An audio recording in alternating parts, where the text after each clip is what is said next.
प्रधानमंत्री नरेंद्र मोदी ने मध्य प्रदेश को बड़ी सौगात दी है। उन्होंने बीना में 50,000 करोड़ रुपए की लागत से बनने वाले पेट्रोकेमिकल प्लांट की आधारशिला रखी। इस मौके पर उन्होंने अपनी और प्रदेश की शिवराज सरकार के काम गिनाए।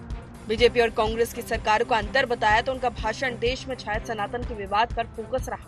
उन्होंने विपक्ष के इंडिया गठबंधन और खासकर कांग्रेस पर निशाना साधा। उन्होंने कहा है कि घमंडिया गठबंधन सनातन को समाप्त करना चाह रहा है। गांधी जी के आखिरी शब्द थे, हे राम। वे जीवन भर सनातन के पक्ष में रहे, लेकिन इंडिया गठबंधन उसी सनातन को खत्म करना चाहता है।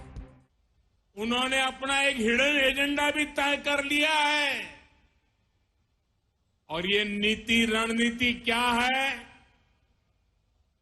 ये इंडी अलायंस की नीति है, एक घमंडिया गठबंधन की नीति है।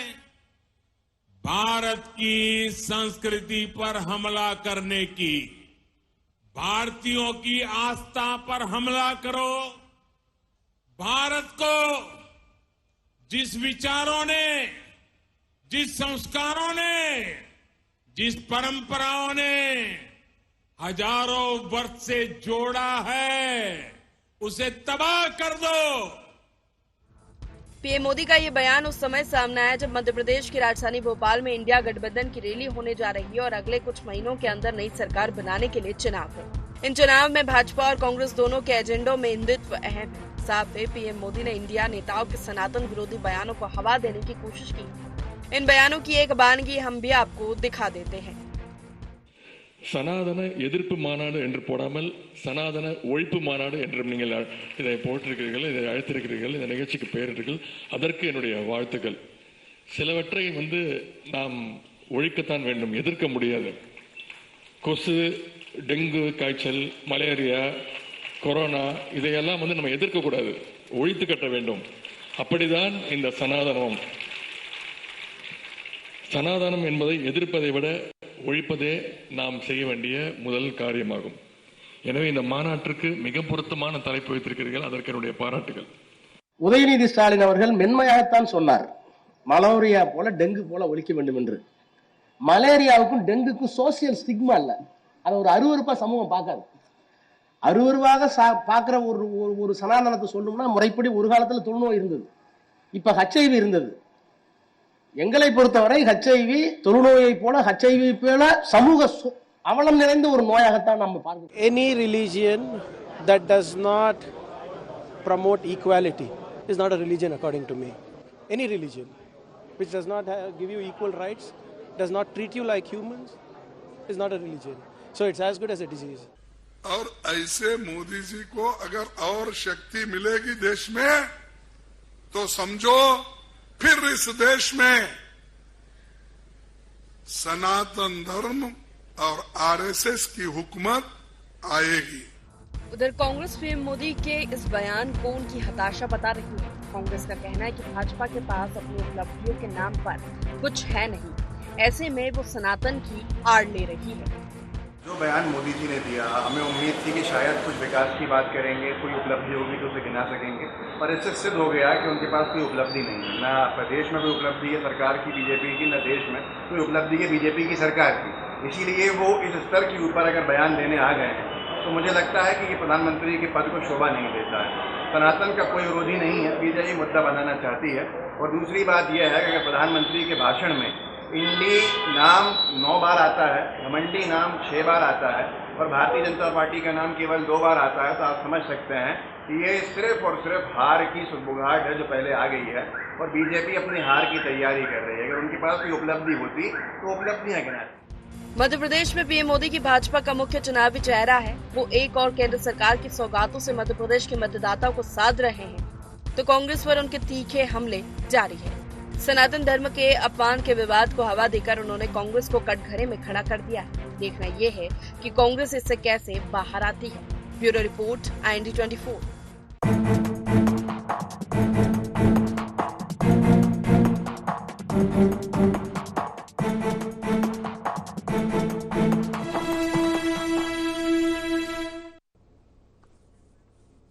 नमस्कार। नमस्कार, IND एजेंडा में आप सभी का स्वागत है। मैं हूं आपके साथ दिव्यांशु जोशी। तो प्रधानमंत्री नरेंद्र मोदी सागर जिले के बीना में 50,000 करोड़ रुपए की लागत से पेट्रोकेमिकल परियोजना की बड़ी सौगात तो दे गए, लेकिन साथ ही साथ विपक्ष पर भी एक बड़ा आरोप लगा गए। सनातन के अपमान पर उन्होंने कांग्रेस को घेरने की कोशिश की। अब चूंकि भोपाल में इंडिया गठबंधन की पहली रैली होने वाली है, मोदी जी ने कहा कि घुरंडिया गठबंधन सनातन को समाप्त करना चाहता है और साथ ही साथ उन्होंने महात्मा गांधी का भी रेफरेंस दिया। उन्होंने कहा कि उनके जो आखिरी शब्द थे वो हे राम थे। गांधी जी जीवन भर सनातन के पक्ष में रहे। तो वहीं दूसरी ओर कांग्रेस उनके इस बयान पर अब पलटवार कर रही है। आज इसी विषय को लेकर के हम चर्चा करेंगे, लेकिन चर्चा करने से पहले जान लेते हैं क्या है आज के एजेंडा पॉइंट्स। सनातन के अपमान पर कांग्रेस को कितनी बड़ी चोट दे गए पीएम मोदी। क्या मध्य प्रदेश के चुनाव में भी मचेगा सनातन पर घमासान। सहयोगी दलों की बयानबाजी पड़ेगी कांग्रेस को भारी। क्या सचमुच जनता से जुड़े मुद्दों से बचने के लिए दी जा रही सनातन की विवाद को हवा। तो इन्हीं कुछ पॉइंट्स को लेकर के चर्चा को विस्तार देते हैं और चर्चा को विस्तार देने के लिए हमारे साथ तीन खास मेहमान जुड़ रहे हैं। हमारे साथ चर्चा में जुड़ रहे हैं घनश्याम पिरोनिया जी, जो कि पूर्व विधायक है मध्य प्रदेश भाजपा के। साथ ही साथ हमारे साथ जुड़ रहे हैं संतोष सिंह गौतम जी, जो कि उपाध्यक्ष हैं मीडिया विभाग मध्य प्रदेश कांग्रेस के। और हमारे साथ जुड़ रहे हैं गौरव चतुर्वेदी जी, जो कि वरिष्ठ पत्रकार हैं। आप तीनों ही मेहमानों का बहुत बहुत स्वागत है IND 24 में। सबसे पहले मैं शुरुआत करना चाहूंगा गौरव चतुर्वेदी जी से। गौरव जी, सनातन के अपमान पर क्या कहा जाए कि कांग्रेस को कितनी बड़ी चोट देकर के गए हैं पीएम मोदी, क्या कहेंगे इस पर। देखिए, चुनाव के वक्त में अगर इस तरह की बात विकास के नाम पर साथ साथ की जा रही है तो स्वाभाविक है कि ये hidden agenda Bharatiya Janata party का है, ना कि कांग्रेस का। और दिव्यांशु जी, मैं सिर्फ एक बात कहना चाहता हूं। एक बहुत पुराना शेर है जी, बेपर्दा नजर आई जो कल चंद बीबियां, अकबर जमी में गैरते कौमी से गड़ गया, पूछा जो मैंने आपका पर्दा वो क्या हुआ, कहने लगी कि अक्ल पे मर्दों की पड़ गया। वाह।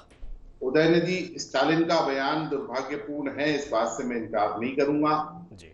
लेकिन जिस तरीके से उसे अब राजनीतिक दल अपने पक्ष में और विपक्ष में हवा बनाने का काम कर रहे हैं जी, ये निहायत ही गलत है और आम जनता की अक्ल पर भी पर्दा डालने वाला है जी।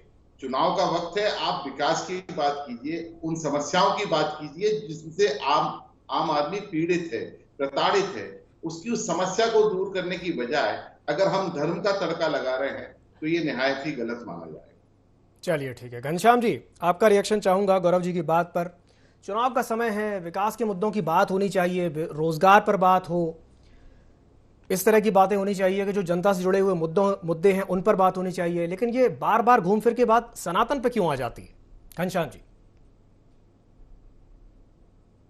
देखिए, देश रहेगा, समाज रहेगा तो ये सारे मुद्दे भी निपट जाएंगे। नहीं, सबसे बड़ा है समाज, सबसे बड़ा है। और ये कांग्रेस अब देश को ही मिटाने पर तुली है, समाज को ही मिटाने पर तुली है, विचार को ही खत्म करने पर तुली हुई है। तो अगर ये विषय नहीं आएंगे तो मैं समझता हूं कब आएंगे। और इसलिए जनमानस के बीच में आप पूछो, कांग्रेस की सरकारें 75 साल हो गए और इनमें से अधिकांश देश में सरकार कांग्रेस की रही, प्रदेशों में कांग्रेस की सरकारें रही। जिस प्रकार के आमूल चूल परिवर्तन की इनसे अपेक्षा थी, इन्होंने क्यों नहीं किया। और आज भारतीय जनता पार्टी की चाहे मध्य प्रदेश में हमारी भारतीय जनता पार्टी की सरकार शिवराज सिंह चौहान जी के नेतृत्व में हो, बहुत सारे विकास के काम हुए। इन विकास के कार्यों की कभी कल्पना कांग्रेस ने नहीं की होगी। आप सोचें, सड़कों को लेकर के या अन्य प्रकार के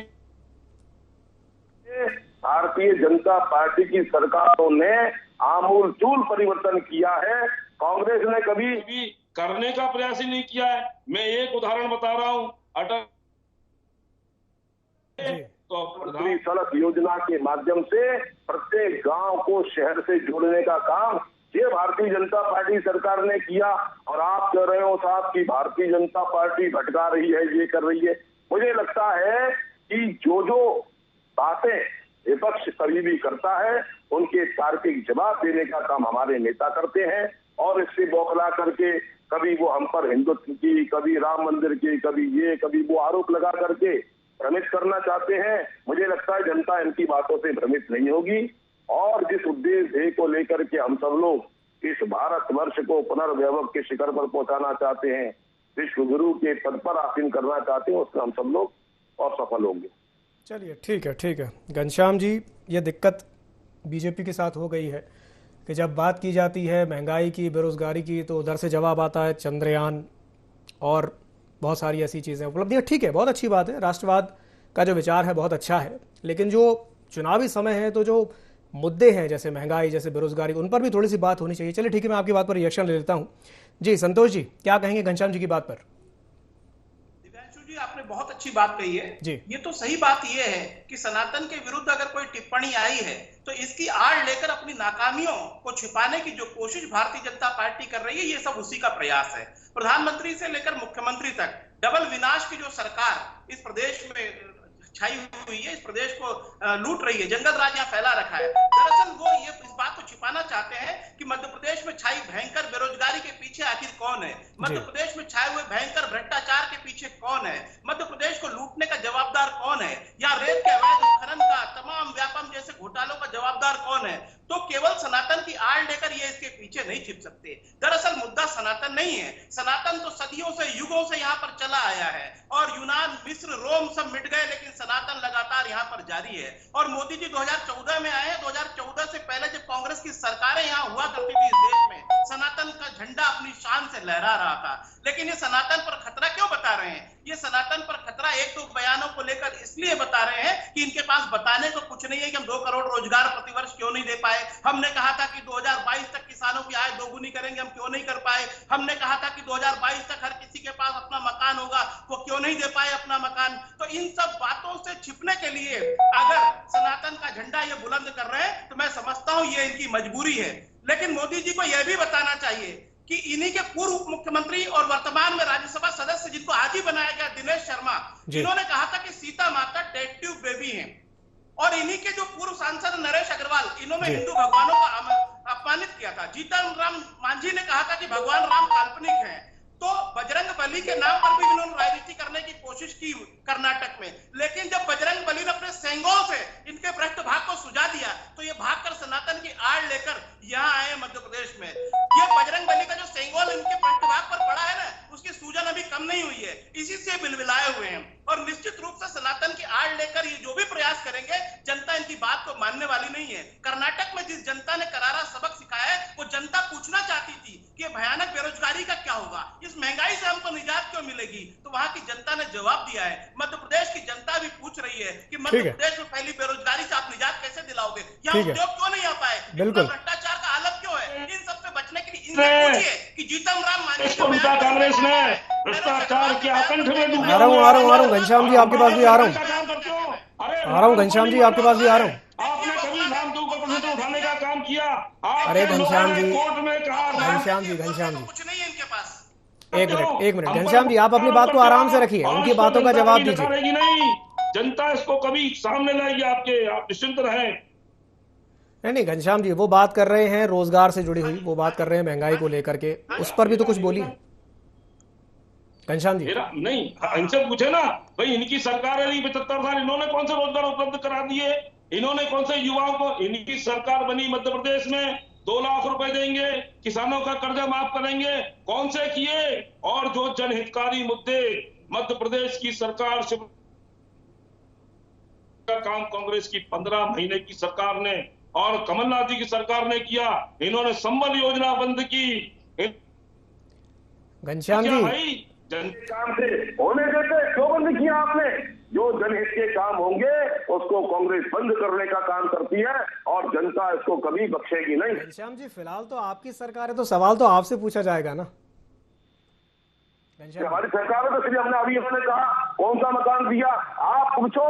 कांग्रेस की सरकार थी और एक इंदिरा कुटीर दी थी एक पंचायत ने, और आज प्रधानमंत्री आवास के माध्यम से गरीबों के सर पर छत देने का काम अगर भारतीय जनता पार्टी सरकार करती है तो गरीब विरोधी कांग्रेस के पेट में दर्द होने का काम होता है।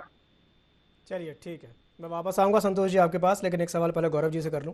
गौरव जी देखिए, पीएम मोदी तो आए, सौगात दे के चले गए और उन्होंने सनातन को लेकर के बयान भी दे दिया। अब ये जो सनातन का मुद्दा है, ये मध्य प्रदेश के चुनाव पर कितना असर डालेगा, बताइए।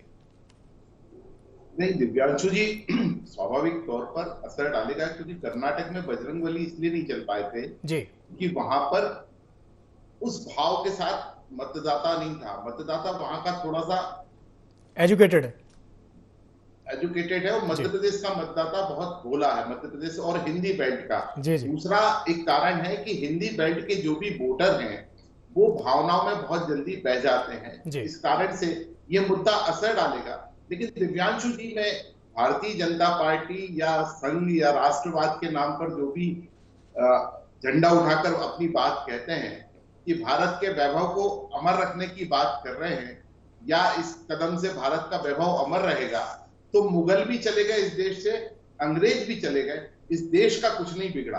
देश का अब बिगड़ेगा अगर सांप्रदायिक, आप क्यों कभी इस्लाम धर्म के खिलाफ टिप्पणी होने पर कोई आप समर्थन में नहीं उतरते हैं? आखिर क्यों हिंदू धर्म की किसी टिप्पणी को, छोटी सी टिप्पणी को लेकर उसे राई का पहाड़ बना देते हैं? बात करिए, आपके पास उपलब्धियों के नाम पर बहुत कुछ है। 18 साल मध्य प्रदेश में सरकार रही, 10 साल देश में सरकार है भाजपा की, बहुत सारे अच्छे काम भी किए हैं। उन विकास के आधार पर आप जाइए और जनता के बीच में वोट मांगिए, वो ज्यादा बेहतर होगा। और मैं इस साथ ही एक बात और कहना चाहूंगा कि कोई छोटा नेता इस मुद्दे को उठाकर के कोई टिप्पणी करे तो चलता है, लेकिन देश के प्रधानमंत्री या कोई केंद्रीय मंत्री या मुख्यमंत्री आकर अगर इस टिप्पणी को उठाता है तो ये राजनीतिक हिडन एजेंडा ही माना जाना चाहिए। जी घनश्याम जी कुछ कहेंगे गौरव जी की बात पर? मैंने प्रारंभ में कहा, अभी जैसे आपने ही कहा कि 18 साल हमारी मध्य प्रदेश सरकार, उनके उपलब्धियां हैं, केंद्र में हमारी सरकार, उनकी उपलब्धियां हैं, सब मान रहे हैं इसको, लेकिन कांग्रेस को समझ में नहीं आ रहा है। और जब चुनाव होंगे, हम हमारे जन कल्याणकारी कार्यों को लेके जनमानस के बीच में जाएंगे, तब जनता हमारे साथ में खड़ी रहेगी और हमको पुनः मध्य प्रदेश में भी सेवा करने का अवसर देगी और केंद्र में नरेंद्र मोदी जी के माध्यम से भी सेवा करने का अवसर देगी। और आप जो पूछ रहे हैं ना, ये बिल्कुल सही है कि हमने हिंदुस्तान की जो धरती हमारी, जिसको ये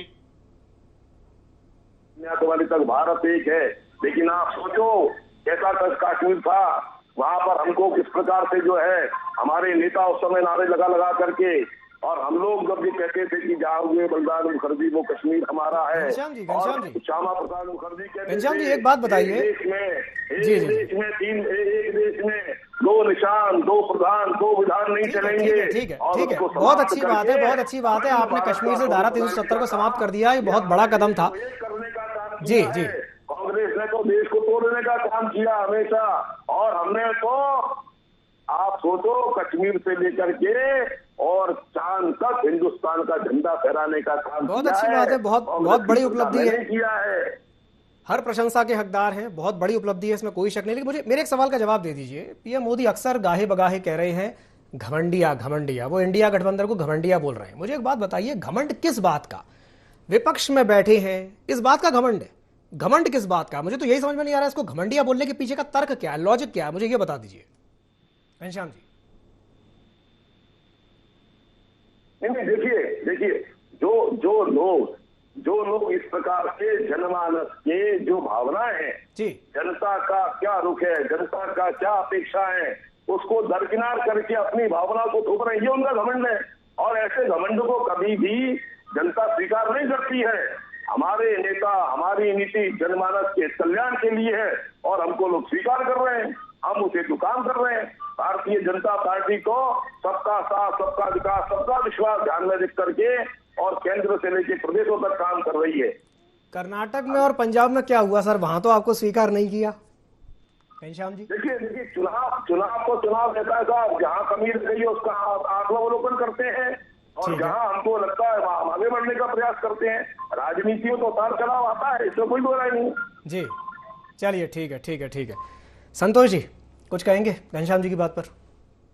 देखिए, मैं घनश्याम जी की बात पर क्या कहूं, भारतीय जनता पार्टी एक तोता रटंत पार्टी है। भारतीय जनता पार्टी के सारे प्रवक्ता एक ही भाषा बोलते हैं क्योंकि उनके पास बोलने के लिए कुछ है नहीं। उपलब्धियों के नाम पर हो कुछ तो बताएं। और जब मैं पिछली बार अभी अपनी बात रख रहा था तो घनश्याम जी बीच में कूद पड़े थे क्योंकि वो जानते हैं कि मेरी बातों से उत्पन्न बौखलाहट किस कदर जाए उनके मन में है। मैं समझता हूं क्या होता है कि जब प्रधानमंत्री के पास बोलने को नहीं, प्रधानमंत्री अभी आपने बहुत सही प्रश्न उठाया कि घमंडिया किस बात का। अगर विपक्ष घमंडिया है तो प्रधानमंत्री तो डबल घमंडिया है क्योंकि अभी आपने देखा अमेरिकी राष्ट्रपति आए थे, वो यहाँ पर पत्रकार वार्ता करने के लिए सहमत थे लेकिन प्रधानमंत्री ने पत्रकार वार्ता नहीं होने दी। पत्रकार वार्ता इसलिए नहीं होने दी कि उनको मालूम था कि चुभते हुए प्रश्न आएंगे और जिसके जवाब वो नहीं दे पाएंगे। वो पत्रकारों को इंटरव्यू क्यों नहीं देते हैं? वो पत्रकारों के नाम पर अक्षय कुमार को इंटरव्यू क्यों देते हैं? एक भी पत्रकार वार्ता आज तक क्यों नहीं कर पाए जबकि मनमोहन सिंह ने कई पत्रकार वार्ताएं की थी। तो जो आदमी मौन रहने के कारण विख्यात था वो आदमी भी पत्रकार वार्ताएं करता था। लेकिन देश के चुभते सवाल मोदी का कारण यही है कि वो पूरी तरह से एक फेल्यूर प्रधानमंत्री है,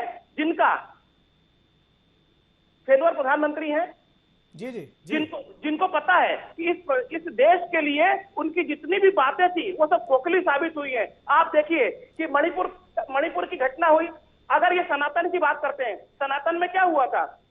द्वापर में भगवान कृष्ण ने चीर हरण करती हुई द्रौपदी की लाज रखी थी, लेकिन मणिपुर में जब सरेआम महिलाओं की नग्न परेड हुई तो यहाँ का जो रहनुमा है यानी कि प्रधानमंत्री वो मणिपुर झांकने नहीं गया है। ये सनातन की बातें करते हैं, केवल बातें करने से नहीं होता है, इनका आचरण भी वैसा ही होना चाहिए। आज जिस उदयनिधि स्टालिन के बयान की चर्चा कर रहे हैं, इनके दादाजी श्री करुणानिधि अटल जी की सरकार में मंत्री थे, अटल जी की सरकार में शामिल थे, तब ये राम सेतु को तोड़ने पर तैयार हो गए थे। सेतु बंद की बातें की जा रही थी, राम सेतु का नाम बदलकर ही सेतु बंद कर रहे थे और जैसे ही सरकार से गए वो फिर से राम सेतु हो गया। तो भारतीय जनता पार्टी के लिए तो कहा ही जाता है कि जब चाहे राम को एजेंडे में रख दें, जब चाहे राम को एजेंडा से बाहर कर दें। आज सुप्रीम कोर्ट के फैसले से यदि राम मंदिर का निर्माण हो रहा है तो उसका क्रेडिट लेने की बात करने वाले मोदी जी को यह भी बताना चाहिए कि भ्रष्टाचार हुआ है राम मंदिर के निर्माण में, महाकाल लोक में घोटाला हुआ है, उसका पैसा खा गए भारतीय जनता पार्टी में शामिल लोग और उनकी सरकार। तो सनातन का नाम लेने से नहीं, सनातन के अनुसार आचरण करने से आपको जनता सराहेगी, वरना जनता आपको उसी तरह से उखाड़ फेंकेगी जैसे बजरंगबली का नाम लेने के बाद कर्नाटक की जनता ने आपको वहां से हटा दिया है। चलिए ठीक है, रिएक्शन लेता हूँ जी। घनश्याम जी, हम कहते थे चिंता नहीं करो, तारीख भी बताएंगे और मंदिर भी बनाएंगे, और आज वहां देखिए राम मंदिर का भव्य मंदिर बनने का काम ये प्रारंभ हुआ है।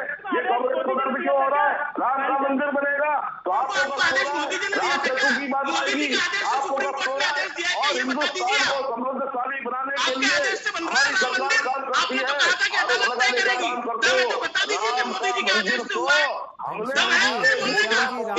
सुप्रीम कोर्ट के आदेश से बन रहा है, संतोष जी बोल रहे हैं। जनता पार्टी तो राम मंदिर को लेकर के ये फर्जी संस्था है, ये देश की ऐसी फर्जी संस्था है न तो जिनका देश की आजादी में न देश के विकास में आज तक कोई योगदान नहीं रहा है। ऐसे फर्जी लोगों को जनता सबक सिखाएगी। ये गलती से सत्ता में आगे बरगला कर इसी प्रकार से सनातन हिंदुत्व और तमाम बातें करके ध्रुवीकरण करके, लेकिन ये ध्रुवीकरण बहुत अधिक समय तक चलता नहीं है। हिटलर और मुसोलिनी भी सफल हो गए थे ध्रुवीकरण में, लेकिन आज नरेंद्र मोदी का ये पूरा ध्रुवीकरण फेल होने वाला है क्योंकि जनता के असली मुद्दों को सॉल्व करने में नाकाम सिद्ध हुए हैं। चलिए ठीक है। गौरव जी के पास मैं जाना चाहूंगा। गौरव जी, जो बात ध्रुवीकरण की कह रहे हैं संतोष जी, ये ध्रुवीकरण कब तक चलेगा? चलिए एक हद तक मान सकते हैं कि हाँ इससे सफलता मिल जाती है, लेकिन ये लंबे समय तक चलने वाली चीज नहीं है। क्या कहेंगे इस पर? नहीं, देखिए, ध्रुवीकरण अगर राजनीति में धर्म का इस्तेमाल, जाति का इस्तेमाल होना बंद हो जाए जी, तो स्वाभाविक तौर पर ध्रुवीकरण बंद हो जाएगा। जी जी जी, बिल्कुल। और रही बात जी दिव्यांशु जी, जी बोलिए। सनातन धर्म हो, इस्लाम धर्म हो, ईसाई धर्म हो या कोई सा भी धर्म हो, हर धर्म में कहीं ना कहीं कुछ कमियां हैं, कुछ खामियां हैं। राजनेताओं को या सरकारों को उन खामियों को दूर करने का काम करना चाहिए और धर्म संसद के साथ ऐसा नहीं कि अपने मन से कोई चीज को हम दूर करने जा रहे हैं। एक धार्मिक धर्म संसद आयोजित की जाए, उसके साथ बैठा जाए, जनमत लिया जाए और उन कमियों खामियों को दूर किया जाए, ना कि इन्हें मुद्दा बना करके चुनाव लड़ा जाए। चुनाव लड़ने से बचना चाहिए राजनीतिक दलों को। यही सबसे बड़ी सफलता होगी। उसी दिन देश से धर्म की आड़ देना बंद हो जाएगा। पिछले कुछ समय से आपने भी ये नोटिस किया होगा गौरव जी कि जिस तरीके से इस तरह के मुद्दों को जानबूझ के हवा दी जा रही है ताकि जो मूल मुद्दे हैं उनसे ध्यान भटकाने की कोशिश की जाए। एक तरीके से मैं इसको कोशिश ही कहूंगा कि यहाँ जो मूल मुद्दे हैं उनसे ध्यान भटकाने की कोशिश की जा रही है। बात होनी चाहिए महंगाई के ऊपर, बात होनी चाहिए बेरोजगारी के ऊपर, बात होनी चाहिए बढ़ते हुए क्राइम के ऊपर, क्योंकि कोविड के बाद क्राइम कितना बढ़ गया है, लेकिन उन पर बात नहीं होती है। बात होती है सनातन के ऊपर, बात इस तरह की होती है कि मतलब मूल मुद्दे से ध्यान भटकाने की कोशिश की जाती है। तो मैं आपसे जानना चाहूंगा कि ये ठीक है, एक समय तक तो ये चीज चलती है, मैं मानता हूं कि हाँ चल जाएगी, लेकिन लंबे समय तक ऐसे जनता को बेवकूफ नहीं बनाया जा सकता। गौरव जी, देखिए, इस देश में आम भारतीय ने मुगलों का शासन भी झेला था जी, आम भारतीय ने अंग्रेजों का शासन भी झेला था, लेकिन जब बात आत्मसम्मान और पेट की आपकी आई तो उन्होंने उन दोनों का मुखर विरोध किया। और गांधी जैसे लोग इस देश में पैदा हुए, नेहरू जैसे लोग पैदा हुए, भाजपा में भी, संघ में भी कुछ अच्छे लोग थे जो पैदा हुए, जिनके कारण आज ये देश आजाद है। अब इस देश को हम आगे कैसे ले जा सकते हैं, उस ट्रैक पर हमें चलने की जरूरत है, ना कि धर्म के नाम पर वैमनस्यता फैलाने की। बिल्कुल सही कहा आपने, बिल्कुल सही कहा। बहुत बहुत धन्यवाद आप तीनों मेहमानों का हमारे साथ जुड़ने के लिए और चर्चा में शामिल होने के लिए। तो जिस तरीके से आज हमने ये देखा कि प्रधानमंत्री नरेंद्र मोदी सागर जिले के बीना में थे, जहां पर उन्होंने एक बहुत बड़ी सौगात दी, लेकिन सौगात देने के साथ साथ विपक्ष को भी उन्होंने निशाने पर लिया और घमंडिया गठबंधन करार देते हुए उसको सनातन का विरोधी करार दे दिया। कह दिया कि भाई ये सनातन को खंड खंड करना चाहते हैं और यही इनका हिडन एजेंडा है। तो वहीं दूसरी ओर कांग्रेस ने इस पर पलटवार करते हुए कहा है कि मूल मुद्दों से ध्यान भटकाने के लिए बार बार सनातन, हिंदुत्व और इस तरह के जो मुद्दे हैं उन पर बात की जाती है। अब ये देखने वाली बात होगी कि सनातन का ये जो मुद्दा है ये आने वाले विधानसभा चुनाव में कितना असर डालेगा। IND एजेंडा में फिलहाल के लिए इतना ही। मुझे दीजिए इजाजत और आप बने रहिए IND 24 के साथ। नमस्कार।